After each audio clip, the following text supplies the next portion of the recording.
Good evening. You're watching the late news on HKIBC. I'm Johanna. Here are tonight's top stories. Horror as multiple horses crash into each other at the Sunday races. The Harbour Race returns after a 2-year hiatus. And 6 states across the U.S. begin to pick up the pieces after multiple tornadoes rip through their communities. There was a serious accident at the Jockey Club races this afternoon. A multi-horse collision left 4 jockeys hospitalized, while 2 horses had to be euthanized. Winner Wang reports. It was meant to be a day of excitement and fun at the Shatin racecourse as fans and horse owners gathered for a major international meet. But the event was marred by a serious accident during the 1,200-meter Hong Kong sprint. Amazing Star stumbled at a bend, bringing his rider Lyle Hewitson down with him. Amid the chaos, Lucky Patch, Naboo Attack, and Pixie Knight also fell, and their jockeys Zach Purton, Carice Teeton, and Yuichi Fukunaga crashed onto the ground. The Jockey Club later said 2 horses had to be put down after suffering serious injuries. Hewitson, Purton, and Fukunaga were conscious when they were taken to Prince of Wales Hospital. Teeton did not need hospital treatment. We are proud when we see the achievement of our horses on the track and the performances we had, but it is definitely something which fills us with sadness that you had such an incident happen in a race. Unfortunately, it was a tragic incident, and it happens very, very seldom, and we have the figures. As a result, award presentations for the rest of the day were stripped down, and the playing of the national anthem was halted. Winner Wang, HKIBC. Local universities have found that the BioNTech vaccine is significantly less effective against the newly discovered Omicron variant. Meanwhile, health experts continue to reassure the public that jabs are safe after the city reported another death following inoculation. Isaac Lee reports. Researchers from the University of Hong Kong and the Chinese University jointly announced their results this afternoon. And it's not good news. After studying the BioNTech vaccine against samples of the new Omicron variant, they discovered the neutralizing effects of the jab were around 32 times less than that of other variants. The team will later conduct the same test on Sinovac vaccines. The government has been adding names to its list of high-risk countries non-stop for the past few weeks. No place where the Omicron variant has been discovered has been spared, with the list now expanded to over 60 countries. Asked whether this approach would isolate Hong Kong from the rest of the world, the city's health chief defended the policy. These measures are the expectations of Hong Kong citizens, Chen insisted. She also attributed the quick discovery of 5 Omicron cases in the city to stringent regulations. Separately, worries over vaccine side effects have been renewed after it was belatedly revealed that another person had died shortly after getting inoculated. A 66-year-old woman was taken to hospital for myocarditis, which is inflammation in heart muscles, 16 days after getting her first BioNTech dose in July. But she was also suffering from pneumonia, which experts say was a major contributing factor to her death. The committee tasked with evaluating deaths after vaccination said they could not determine whether her death is directly linked to her jab.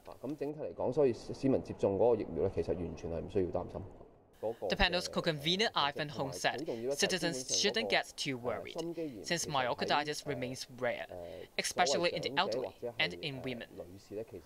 Hong Kong saw 5 imported COVID cases today. The patients came from the UK and the Philippines. All of them are fully vaccinated. Isaac Lee, HKIBC. As quarantine-free travel between Hong Kong and the mainland becomes closer to reality, a community organization is calling on the government to make the scheme more inclusive. The Society for Community Organizations says at least half of the quota should be reserved for non-commercial purposes. Isaac Lee reports.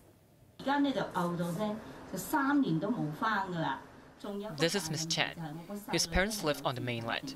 while she resides in Hong Kong. Her mother has had a stroke, while her father has difficulty walking. She says she used to return to Guangdong to take care of them at least 4 times a year. But since early 2020, when authorities on both sides began adopting strict border controls due to the pandemic, she hasn't been able to see them.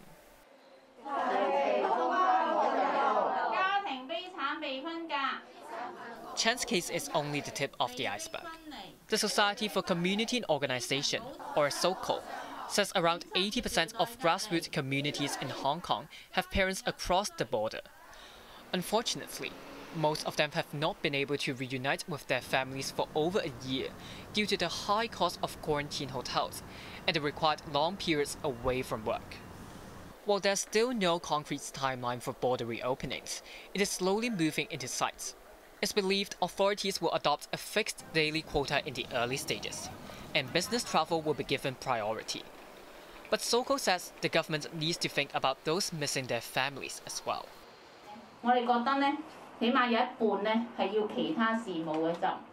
The organization's deputy director Si Lai Shan said family visits should occupy at least 20% of the quota.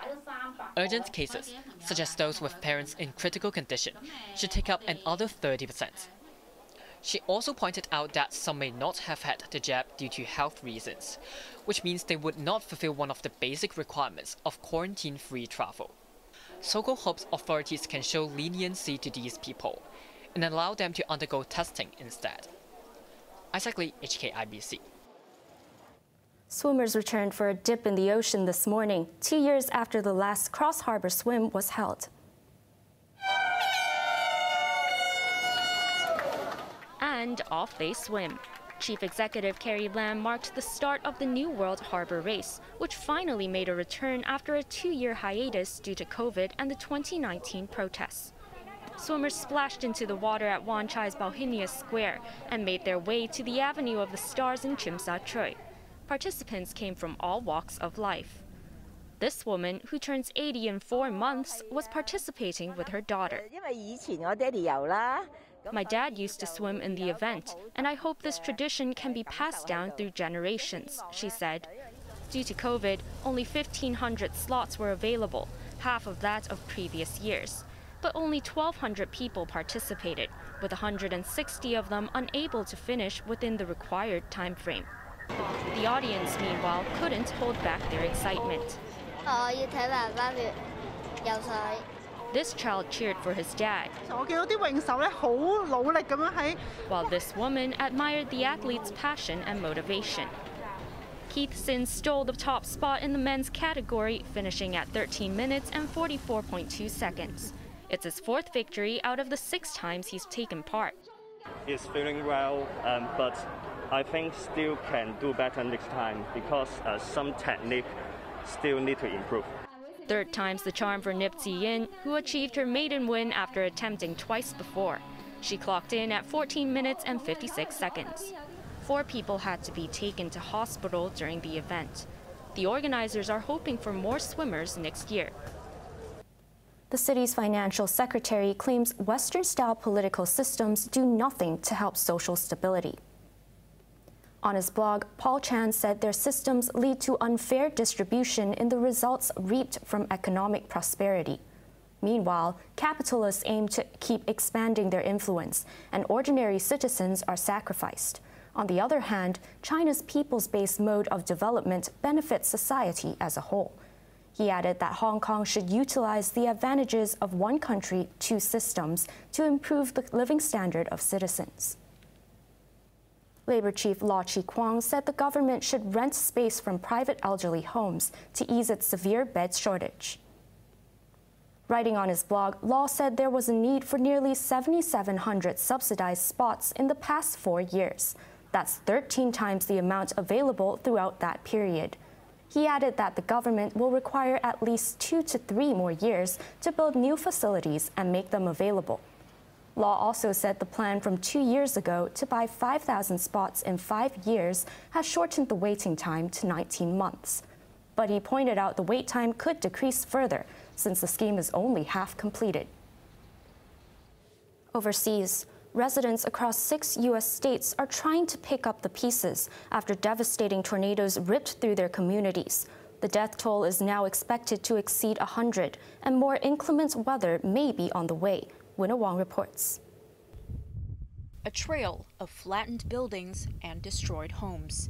This scene of rubble and devastation is what multiple tornadoes and severe weather left behind for Kentucky.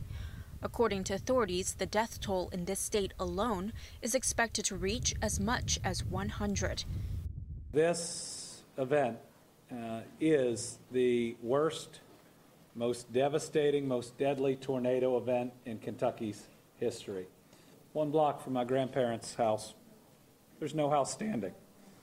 There's no house standing, and we don't know where all those people are. A candle factory in the city of Mayfield was completely destroyed. The building had apparently been full of workers as they grinded throughout the night to meet Christmas demands. It remains unclear just how many people were killed or injured. An active Amazon warehouse also came under attack in Edwardsville, Illinois. Authorities say the collapsed structure left 6 people dead and 1 injured. Several tornadoes formed suddenly in the dead of the night and slammed their way through 6 states: Arkansas, Illinois, Kentucky, Missouri, Mississippi, and Tennessee. President Joe Biden has vowed to support the affected communities. I want folks in all these states to know we're going to get through this. This is one of those times when we aren't Democrats or Republicans. Sounds like hyperbole, but it's real. We're all Americans. The deadly windstorms are difficult to detect before they appear, although scientists can identify conditions that are likely to lead to their forming. Authorities believe around 19 of them formed this time throughout the Midwest and South, and more might be on their way before the end of the weekend. Winna Wong, HKIBC. At least 4 people are dead and several more remain missing after a residential block in Sicily, Italy collapsed following an explosion. Italian firefighters searched for survivors in the rubble throughout the night. 2 women were pulled alive from the debris, but around 7 more remain unaccounted for. Authorities are still trying to figure out what caused the blast. There are suspicions that gas may have accumulated underground, and the activation of an elevator triggered the explosion. That's all the news for now. Thanks for watching HKIBC. I'm Johanna Chan. Good night.